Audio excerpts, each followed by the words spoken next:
Good afternoon. You're listening to the Labor Forum here on WRFG 89.3 FM in Atlanta. It's raining again. I just can't believe it. Folks, we've had multiple days of rain, but that doesn't make our message any less important today. I know maybe even more of you are taking it slow on the roads. We certainly hope so, because it's time to go home from many of the jobs that are mentioned in the songs that starts the Labor Forum.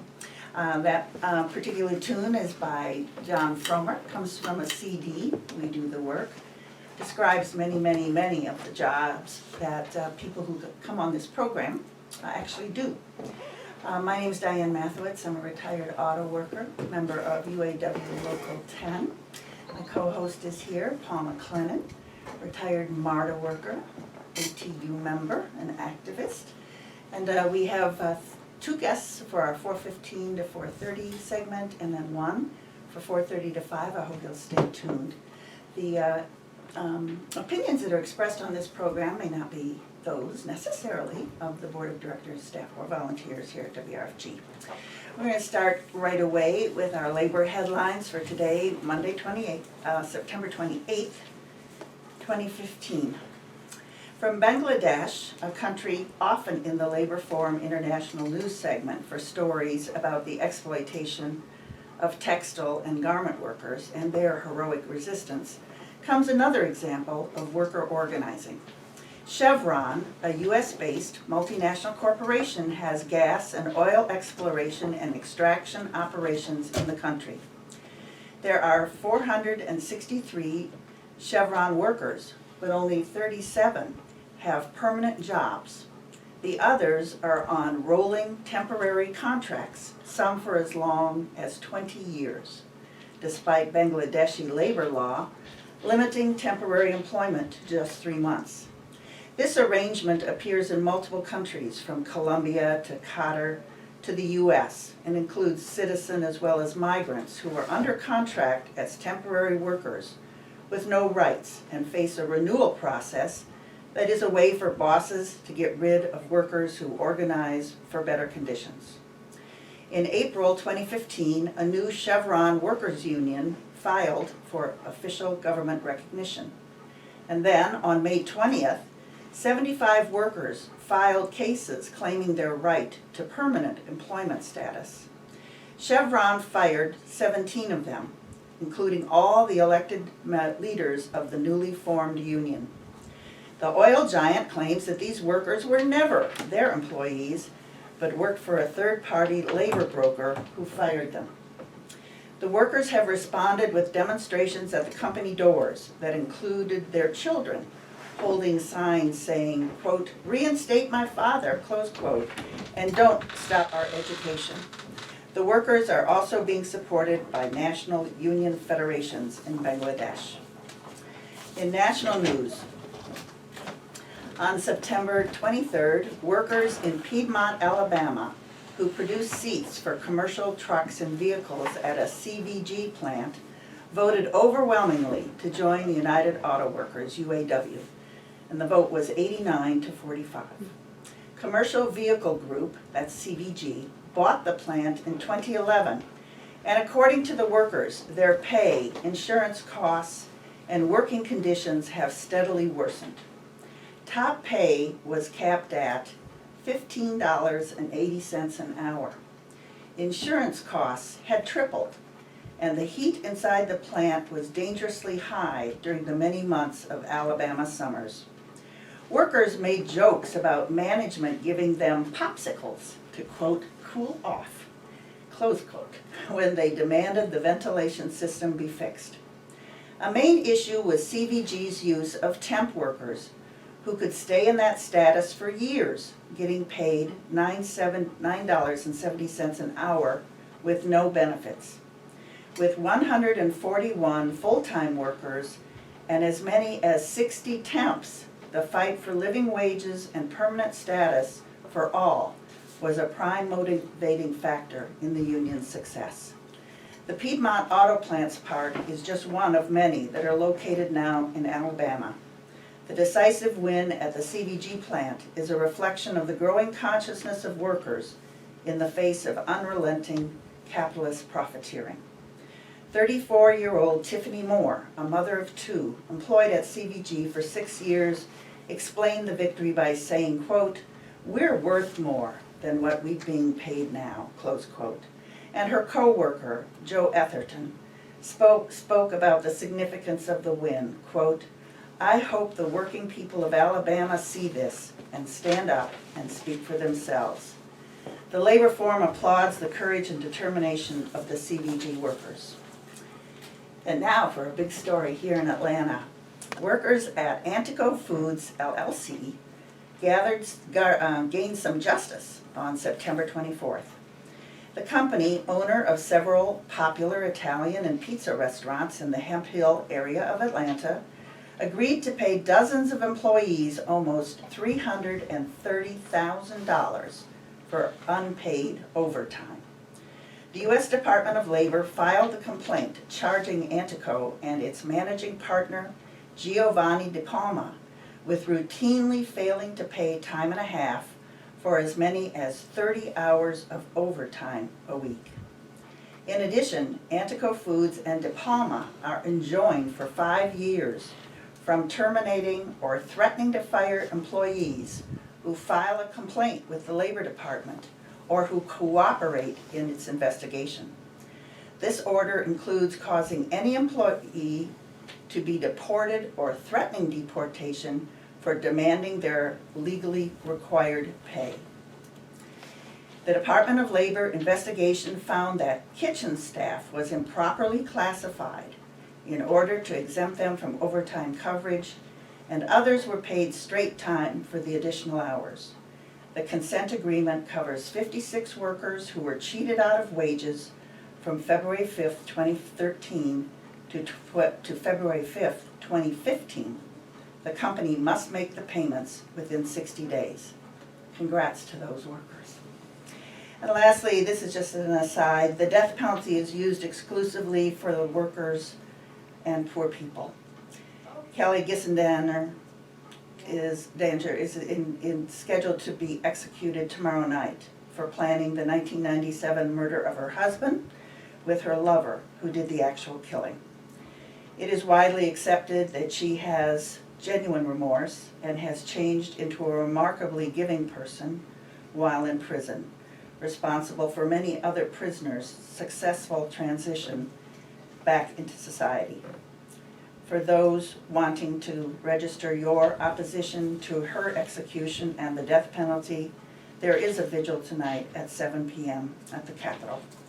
And those are our labor headlines for today, and we'll move right away to Paul with This Week in Labor History. Thanks, Diane. Today is a little-known story of worker solidarity that happened on October 1st, 1851 in Syracuse, New York. On this day, fugitive slave William Jerry Henry was rescued after being arrested under the fugitive slave law. Henry was born in North Carolina around 1815 to a mother who was a slave and a white father. He moved around the South and ended up in Missouri, where he learned to work as a farmer, mechanic, and carpenter. In 1843, he struck out for Canada, but stopped on his way to Syracuse. He became a barrel maker and lived a quiet, productive life in a community that had an active, vigilant, abolitionist community. At noon on October 1st, he was working alone, making a barrel. His fellow workers had left for lunch.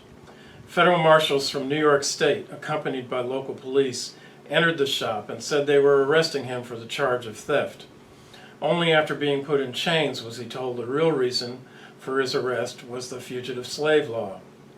The timing for this arrest was deliberate because the public defiance of the law by the people of Syracuse had gotten the attention of federal authorities.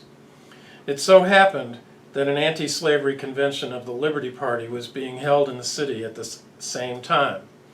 Word of Henry's arrest quickly reached the convention. A freed slave, Samuel Ward, spoke in Clinton Square where people had gathered. Ward told the crowd they were responsible in part for the existence of the fugitive slave law because they elected the men who made it law. He asked the crowd, "Do you promise, so help you God, so to vote as that your sanction nevermore shall be given to laws which empower persons to hunt, chain, and cage men in our midst?" By prearranged signal, church bells began ringing, and a crowd of African Americans and whites gathered at the police commissioner's office, where Henry had been taken for arraignment. An immediate effort to free him was unsuccessful, and though he escaped to the street in chains, he was rapidly recaptured. The arraignment was put off until later that evening. This time, 2,500 people gathered in the street, equipped for a more serious rescue attempt. With a battering ram, the door was broken in. An iron worker, J.M. Clapp, was the first person through. Despite pistol shots fired from the window by one of the deputy marshals, it became clear that the crowd was too large and determined to be resisted. The crowd broke into the jail and forced the marshals to free Mr. Henry. One deputy marshal broke his arm jumping from a window to escape the crowd. Henry was taken to the home of a local black family, where a blacksmith removed his shackles. He was hidden in the city for several days, moved to another home which was part of the Underground Railroad, and then made his way across Lake Ontario to Canada. A total of 26 of the rescuers were tried for their actions, but only one conviction resulted. 9 people in total fled to Canada after being charged. One of those charged, Reverend Germain Logwin, escaped slavery in 1834 by stealing his master's horse. He moved to Syracuse from Utica in 1841 and became a teacher and a minister. He had a special apartment in his home for runaway slaves. Known in Syracuse as the King of the Underground Railroad, Logwin assisted more than 1,500 former slaves to their freedom. The Jerry Rescue was the largest outpouring of anger toward slavery in the South that the North had ever seen, and was a pivotal moment in the anti-slavery movement. Syracuse became the center of the North's abolitionist movement and was known as the Great Central Depot on the Underground Railroad. In the 1850s, a building was erected in honor of the rescue. The building is no longer standing, but a monument commemorating the event stands in Clinton Square. Thank you, Paul. Thank you so much. You always find the most interesting things that we never read in a history book. Thanks a lot.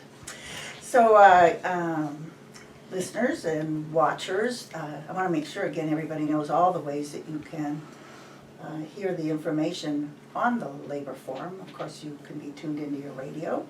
You can watch it at WRFG.org. You can hear it on your mobile app on all your devices, and for those of you who are watching it on the Labor Forum YouTube channel, you're seeing it live as it happens. And you also can go to that same site for the archived both audio and visual versions. We're now going to move to our 2 guests who are seated here in the studio between Paul and me. This is a very important piece of information that they're going to be providing. We have Neil Sardana, who's been on the program many times before with Atlanta Jobs with Justice, and Melinda St, who is with Public Citizen. And what they're going to be talking about is what's happening here in the city of Atlanta with something called the Trans-Pacific Partnership. And we've had previous programs on that, but it was always, somewhere else, kind of.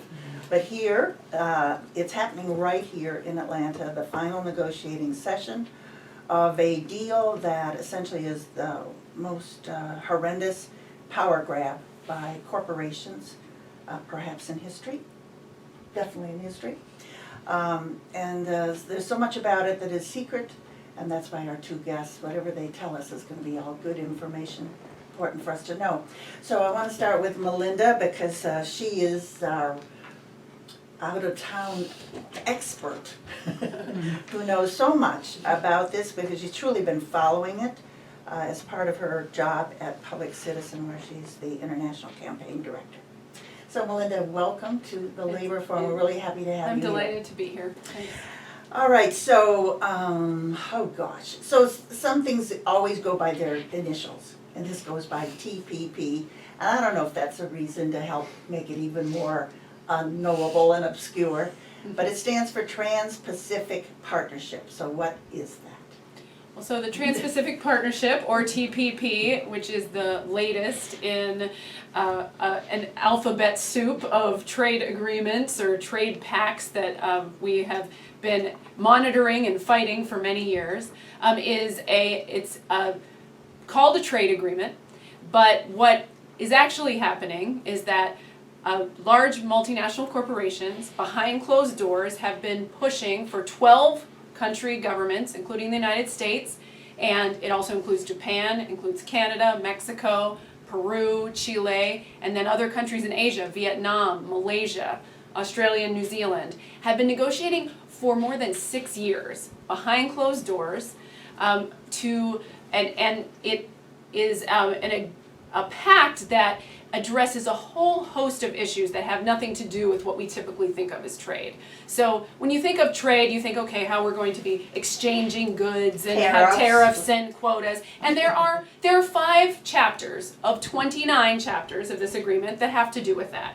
The rest are a whole host of other issues that have to do with our food safety, that have to do with our medicine prices, that have to do with whether we have access to good jobs, whether we have access to public interest regulation that's going to protect us from Wall Street gambling, a whole host of issues that our internet freedom are addressed in this negotiation. And so there have been trade ministers, so the agencies from these 12 countries have been negotiating behind closed doors. The public hasn't known what's going on, but in the United States there are 600 corporate advisors. They're actually cleared advisors. They have access to the text. They have been influencing the text for more than 6 years, and 9 of 10 of them are explicitly multinational corporations or their trade associations. But my understanding is congressional members can't see this. Well, now members of Congress actually, after fighting for many years, now have access to the U.S. proposals and sometimes the broader the negotiating text. But their expert advisors haven't had access. They can't talk about what they've seen. They can't take notes. And so this is and in the United States, it's actually the U.S. Congress that has the constitutional authority over trade agreements, and yet there has been this, it's been quite difficult for members of Congress to actually even engage in this process, our elected representatives. But as I mentioned, the public, state level officials who will also be affected by this have not been able to influence the process, and that's why we've been very concerned about what the rules are going to be. And unfortunately, we've actually seen through WikiLeaks, it's taken WikiLeaks to give us some clue about what's going on here. And we've seen that, I mean, there's this chapter, it's called Investment Chapter. It includes an ability for foreign corporations to sue our governments outside of our court system. They can bypass the courts, they go to these secret tribunals made up of 3 private lawyers who sometimes rotate between representing corporations and serving as judges, no conflict of interest, pieces that we expect in a judicial system, and they can award millions or billions of dollars of our taxpayer money to corporations over a law, like an environmental regulation or a public health regulation that affects the profit making of these corporations. So that's just one nugget of what we've seen in what we know is in the TPP. It's an expansion of something we've already seen in NAFTA, in the North America Free Trade Agreement, and where we've seen corporations attacking patent policies, so medicine prices policies, bans on toxic substances. Banning a toxic substance, you may have to pay millions or billions of dollars to the corporation just because you banned something that was toxic, or forcing to clean up a toxic waste dump. The taxpayers would have to pay the corporation. So these are, we've already seen this happen, and they want to expand that extraordinarily much more in the TPP with all of the tens of thousands of corporations that would be newly empowered to use this mechanism. So that's just one example, but I could go on and on. Well, so with all 24 chapters that we don't know anything about, I guess there's a lot to go on and on about. All right, but why are we having you on the program this Monday? Because what is it that's happening in Atlanta right this moment? Neil, do you want to talk about that a little bit? Yeah, sure. So what we've found basically is these trade negotiations have come to Atlanta. There is a whole host of negotiators from these 12 different countries who are actively negotiating as we speak. here in downtown Atlanta, and they're basically going over these different agreements and these different ways to basically put corporations at the head of power within not even our nation, but these 12 other nations as well. So this is going to impact essentially millions and millions of people across the Pacific Rim. And we basically have found very recently, it was not made public, but it's finally been made public I think over the last 2 days or so, that these negotiations are happening. And so there's certain chief negotiators that have been already working on this bill or on this trade agreement, and then we have trade ministers, the official delegates from these 12 different nations who are going to be arriving in Atlanta on Wednesday, September 30th, and probably negotiating through October 1st. So we know that they're going to be basically backrooming these deals to take out regulations throughout not only our nation but these 12 nations, and essentially putting corporate interests, corporate demands instead, and basically eliminate the rights of our people and the democracy that we hold so central to our lifestyles here. So, Paul, did you have a question? No? Okay, then Neil, if you wouldn't mind giving us some of the details of what's happening, because my understanding is that some of these trade, or these ministers, foreign ministers of finance and trade and from the various countries have essentially said, it's like now or never. We're not, if this doesn't work out this time, if we can't come to an agreement, it's not going to happen. So this is a critical moment, really, in the ability to stop what is such a dangerous set of arrangements that allow corporations to essentially run roughshod over all of these countries. Yeah, so what exactly is going to happen? So essentially in this situation, Atlanta is pretty much the last line of defense. We're expecting this to be one of the last negotiations possible to get an agreement together. As you said, if it doesn't happen here, it may not happen or they may not even be able to come together for years, and who knows, it may not be able to come together at all. So we, as citizens in Atlanta and as people who are part of the global community, we've recognized that action needs to be taken, and that we could essentially be sacrificing a whole host of our lifestyles, like all the the things that we believe to make our nation what it is, to make our communities what they are. They may be gone once this trade agreement is agreed upon and enacted. And so we basically felt this call to resist it and to take action. So we're having a massive mobilization. We've been calling on people from across the city, across the state, across the country, and really across the world. There's even some people who are coming from out of the country to join us during these the ministerial. So we're calling. We basically want to make sure that these ministers understand that there is a massive resistance to this trade agreement, and the people will just not stand for it, and we'll put up as much resistance as we must. So what's happening on Wednesday and Thursday? So specifically what's happening on Wednesday and Thursday. So Wednesday, for the beginning of the ministerial, we're going to be hosting a teach-in in the morning at the AFSC office. That's at 75 Marietta Street, and that's going to be starting at 10 in the morning. And then shortly thereafter, there will be a press conference of women who are cancer survivors, who essentially, their lives are at risk by this TPP agreement. This agreement is going to essentially cut off access to a whole host of life-saving drugs and medicines, and so they're going to be speaking out about this and basically calling for this deal to be, or this agreement to be defeated. And so that will be happening at noon, and that will be happening at the front steps of the Westin Peachtree. And we should say the Westin Peachtree Plaza Hotel is where all of this is taking place. That's correct, yes. And what's going on Thursday? So on Thursday is going to be the mass mobilization that we're calling on people to join us for. And there's going to be 2 rallies occurring on that day.